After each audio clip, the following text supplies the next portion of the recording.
And tonight's Crimes of the Cape Fear, one of the state's oldest unsolved murder cases. The murder happened 32 years ago today when Martha Maxwell died being stabbed inside her own home in Elizabethtown.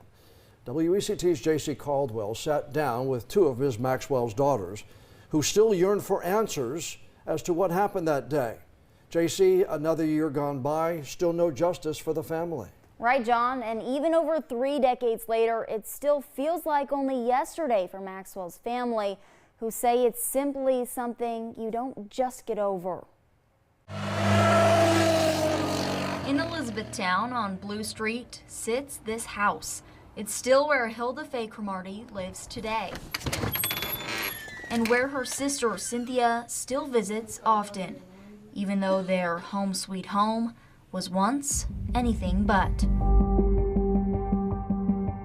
On January the 20th, 1994, I received a call that my mother was murdered.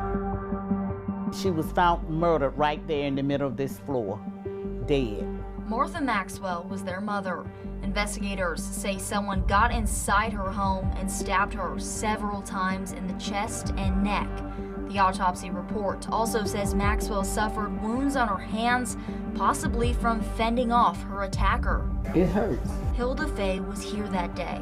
She had said goodbye to her mom and left for work, not knowing it would be the last time she saw her alive. When I got here, all I seen was police and people. 32 years later, and Maxwell's killer has yet to be found, making it one of the oldest unsolved murder cases in the state. But with no signs of forced entry, the family believes Maxwell knew who it was. She wouldn't open that door for nobody. Maxwell's husband found her body in this spot when he came home shortly after noon. At the time, investigators say it didn't appear she had been dead longer than 2 to 3 hours. Now, January 20th, 2026.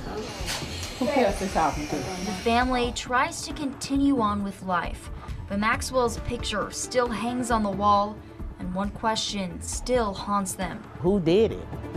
Cynthia and Hilda Faye say someone knows something, and all they want is for that someone to come forward. Whoever did it, I forgive them.